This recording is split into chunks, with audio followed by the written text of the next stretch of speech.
Endi bu yerda bir odam so'rayaptiki, uydagilar islomda bo'lmasa, yoki islomda bo'lmagan odamlarga, masalan, boshliqqa islom yo'lida masjidga yoki da'vatga ruxsat bermaydigan bo'lsa, dunyoviy ishga deb yolg'on gapirib ketsa bo'ladimi?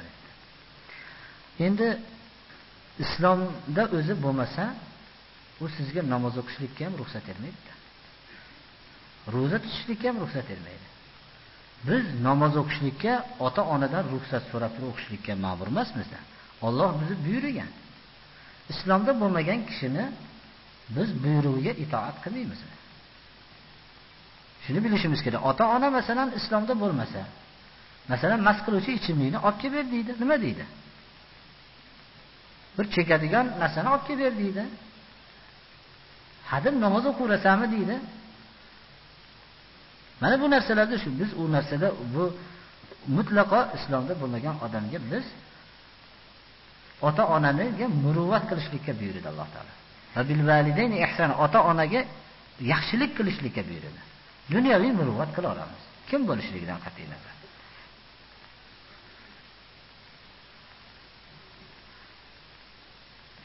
Bu yerda bir kishi so'rabdilarki, sizdan eng baxtli odam kim deb so'ralsa nima deb javob berardingiz deb.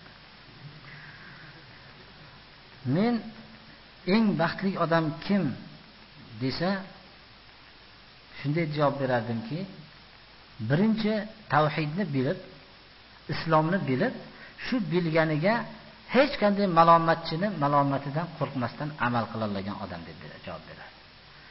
Inson haqiqatda baxtliki, o'zini fikri bilan hayotda yasholasa. Shu hozirgi hayotdagi ko'p kishilarning qiynalayotganligi iqtisodiy tomondan qiynalmaydi. Ko'p odamlar qiynaladi, o'zi bir narsani haq deb turib, shunga qila olmayotganligiga esilaveradi. To'g'rimi? Hayot agar odam bir narsani haq deb bilsa, shunga amal qilib yursa, lekin u o'zini nazdidagina haq olmasa, Allohning nazdidagi haqqa amal qilib yura olsa, bu odam juda baxtli odam. Agarchi uni boshida qilich o'ynab turib, chopilishlikka tayyorlab tursa ham, unga parvo qilmaydi. Chunki bu ham o'zini fikriga muvofiq ish kelayotganligi. Bu ham Alloh taoloning huzurida shahid bo'lsam, eng misli yo'q darajatni olaman degan narsaga o'zining fikriga muvofiq ish. Hatto bu eng oxirgi hol, har bir narsani baxtligi bo'ladi. Birinchi tug'ilishda baxt saodat bo'ladi. U sizning ixtiyoringizda emas. Musulmon oilada tug'ilsangiz. Bu sizning ixtiyoringiz emas, birodarlar. O'zini go'daylik vaqtini baxtligi shuki, islomga muvofiq hayotda kechirsangiz.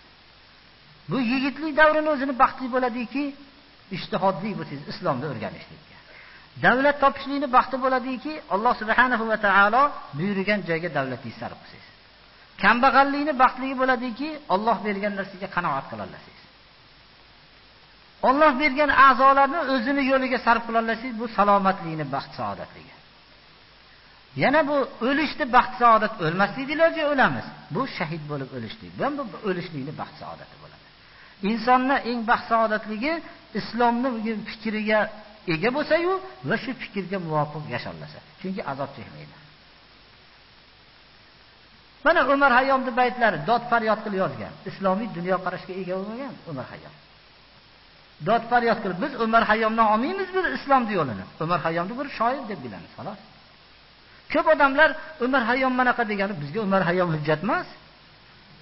Bizga masalan Navoiy hujjat emas. Bundan murod Navoiy yomon odam yo Umar Hayyom yomon odam degani chiqmaydi, birodarlar. Bizga hujjat kitob va sunnat, Qur'on va hadis. Shunga muvofiq bo'lgan odam, u odam to'g'ri gapi deymiz. Uni ham uni gapi emas, shunga muvofiq bo'lganligi uchun. Odamlar hamma odamlarni katta odam deb olganda, hamma odamlar yo'l qurib bergan odam deydi. Shuning uchun azob chekadi. Mana bu narsalar ham fikrli odamlarning ruhini qiynaydi.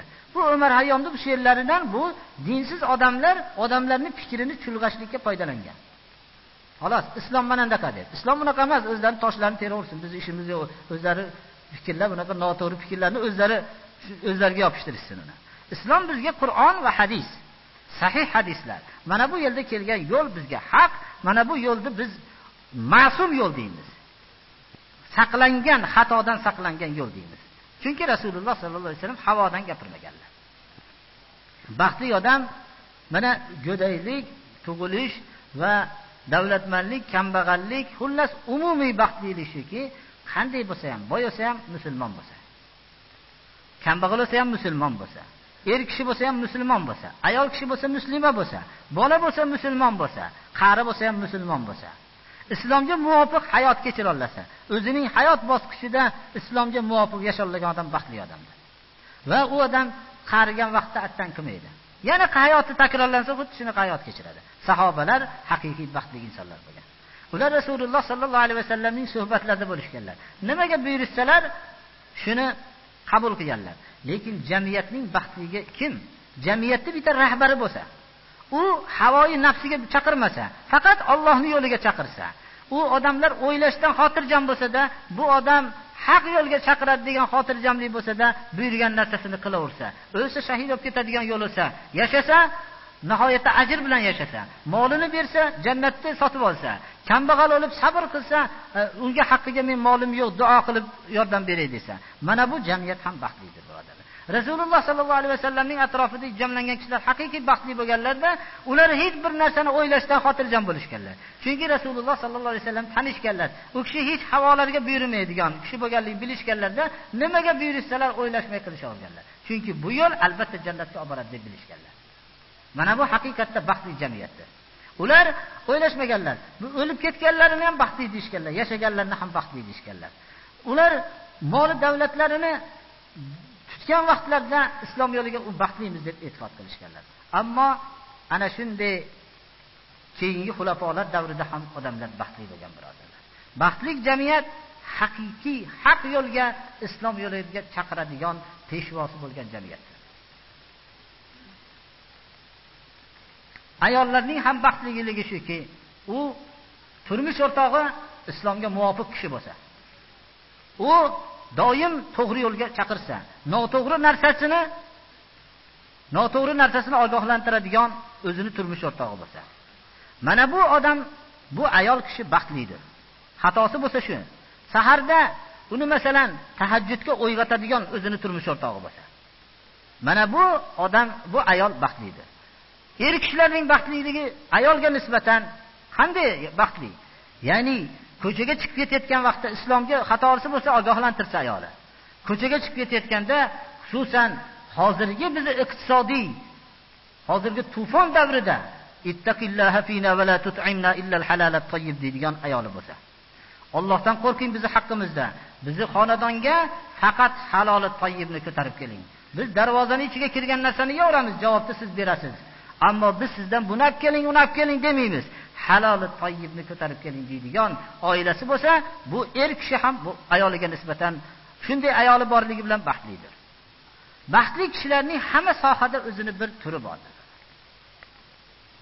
Otalarning baxtlisi Allohning buyrug'ini qiladigan, Allohning qaytargan narsasidan qaytadigan farzandi bo'lsa va ota adashgan vaqtida bu dadajon bu ish xato, bu islomga zid bu ishimiz desa, uni ogohlantiradigan farzandi bo'lsa, bu ota ham shunday farzandi borligi bilan baxtlidir.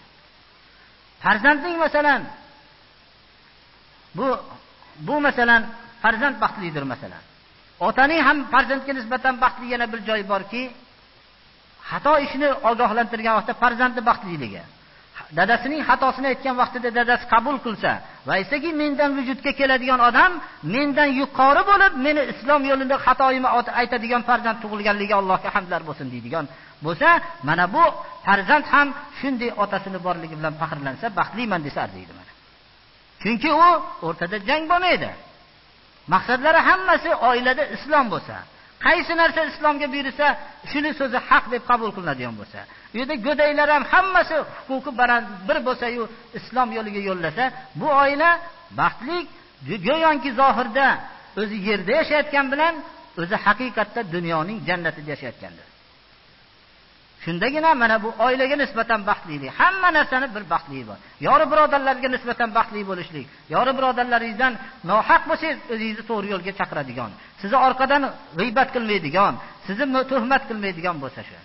Ustozlarning ham baxtligi shuki, farzand yaxshi solih shogirdlari bo'lsa, ularni to'g'ri yo'lga chaqirsa qabul qiladigan bo'lsa, bu ustoz ham baxtlidir. Ustozlar ham yana bir tarafdan baxtliki, shogirdlari xatolarni ogohlantiradigan shogirdlari borligi bilan ham faxrlanib, bu ham baxtlidir mana birodarlar. Xullas, jamiyat islom fikri bilan yashagan jamiyat baxtli jamiyatdir.